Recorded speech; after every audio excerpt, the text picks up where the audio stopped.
P Q R एक triangle दिया हुआ है। अच्छा, बीच में ना स्टूडेंट एक पॉइंट लिया गया है ओ, इसका नाम क्या है ओ। अच्छा ठीक है, ओ दिया गया है। अच्छा, इसको यहां से कनेक्ट किया हुआ है, इसको यहां से कनेक्ट किया हुआ है, इसको यहां से कनेक्ट किया हुआ है, ऐसे। ठीक है, उसके बाद फिर इधर भी ज्वाइंट ऐसे किया, इधर भी ऐसे यहाँ पे ज्वाइंट है, और फिर यहां भी ऐसे ज्वाइंट किया है। चलिए मैंने पूरा बना दिया। अच्छा, यहाँ पे जो पॉइंट है उसका नाम क्या है बी, यहाँ पे जो पॉइंट है उसका क्या नाम है, यहाँ पे कह रहा है हम आपको दे रहे हैं सी, और यहाँ पे जो पॉइंट है उसका नाम कह रहा है कि आप ले लीजिए ए, और जो बीच में है वो तो आपका ओ है, ये है। इस पॉइंट का नाम क्या कह रहा है ओ। चलिए, अब कह रहा है कि चित्रानुसार हम आपको कुछ दे रहे हैं। डायग्राम तो आपने बना लिया, उस डायग्राम में कुछ इंफॉर्मेशन भी ले लीजिए हमसे, कुछ जानकारी की बातें जिससे आप प्रश्न बना सके, वो वैल्यू मैं आपको दे देता हूं।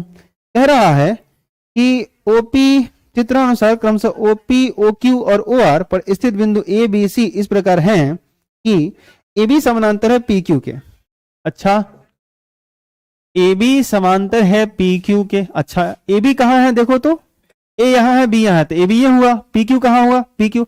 अरे भाई ये तो और अच्छा से दिख रहा है, ए बी पी क्यू के समानांतर है। देखो ये रहा पी क्यू, ये रहा ए बी, खूब बढ़िया से समांतर दिख रहा है और भी साफ है।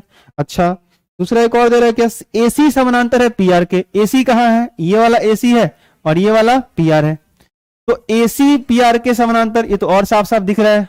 हाँ सर, सर साफ साफ तो दिख रहा है, लेकिन बोर्ड सर साफ साफ नहीं दिख रहा है। ए बी समानांतर पी क्यू और ए सी समानांतर दिया हुआ है पी आर। ठीक है, इसमें भी 2 दे दिया। और क्या पूछ रहे हैं, दर्शाइए कि बीसी समानांतर क्यू आर। तो कह रहा है सिद्ध कीजिए, यानी दर्शाइए, सिद्ध कीजिए बीसी समानांतर क्यू आर।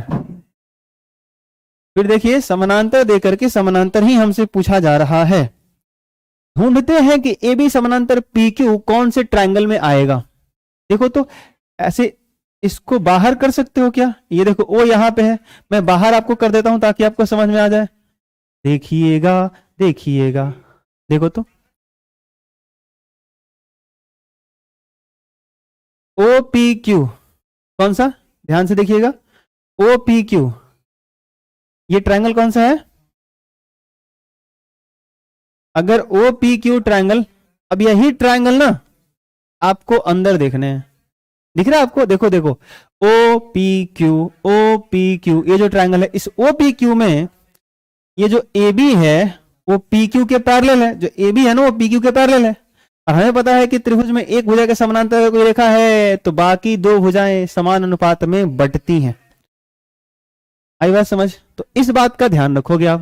तो चलो मिटा दूं इसे, बस मैंने आपको बाहर दिखाने के लिए बनाया था, अब एक बना दिया ना, बाकी आप समझ जाओगे, है ना। बोलो चलो, तो मैं प्रमाण लिखूं, प्रमाण लिखूं, चलो मैं प्रमाण लिखता हूं। क्या मैं लिखूंगा प्रमाण में, देखना मैं लिखता हूं त्रिभुज ओ पी, यहां पे क्यू था, ओ पी क्यू में कौन किसके समांतर है, ए बी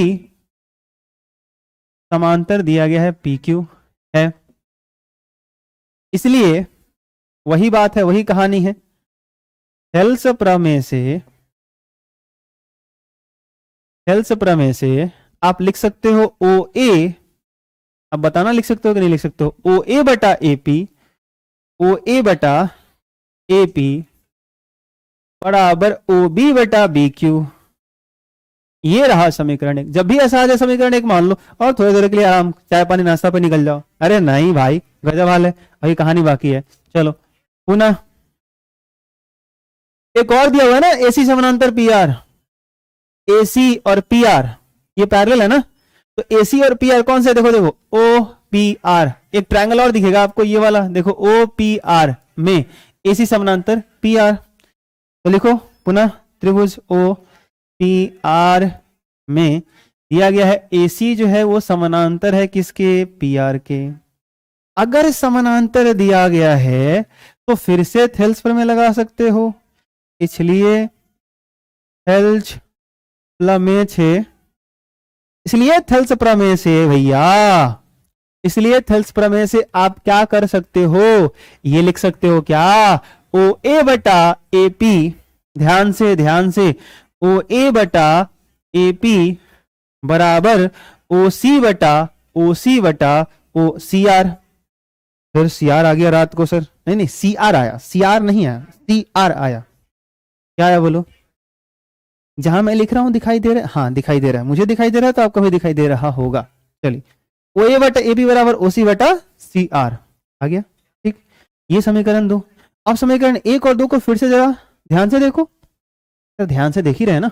ओ ए बटा ए पी, ओ ए बटा A P, L H S बराबर, तो आर एच एस बराबर, मतलब ये भी ओ ए बटा ए पी के बराबर और ये भी ओ ए बटा ए पी के बराबर। तो दोनों जब ओ ए बटा ए पी के बराबर तो दोनों आपस में भी बराबर, इसलिए समीकरण 1 और 2 से, समीकरण 1 और 2 से क्या बोल सकते हैं?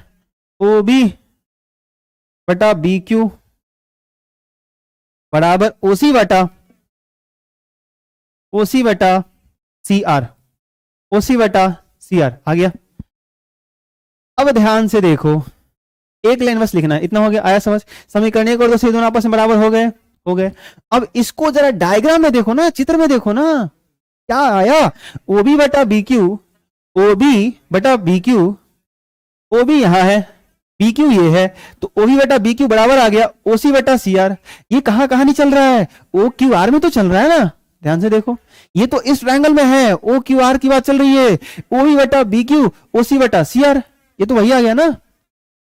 अच्छा सर, तो ये भुजा और ये भुजा समान अनुपात में हमको ये साबित हो गए।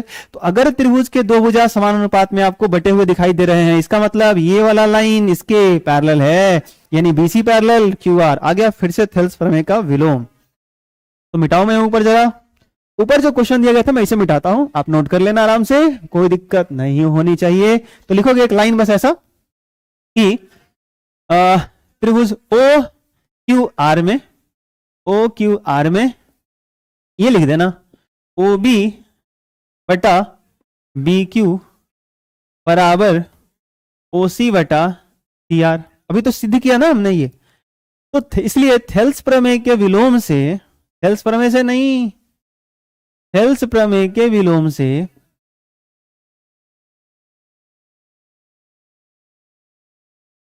थेल्स प्रमेय का विलोम क्या कहता है कि अगर किसी त्रिभुज की दो भुजाएं समान अनुपात में बढ़ती हैं किसी रेखा के द्वारा, तो वो तीसरी भुजा के समानांतर होगी। तो यहाँ पे ओ बी बटा बी क्यू बराबर ओ सी बटा सी आर साबित कर चुके हो। तो दो भुजा समान अनुपात में बट रही हैं, अगर दो भुजा समान अनुपात में बट रही हैं तो ये जो बीसी है वो तीसरी भुजा क्यू आर के पैरेलल होगा। इसलिए थेल्स प्रमेय के विलोम से लिख सकते हो बीसी समानांतर क्यू आर, और यही साबित करना था।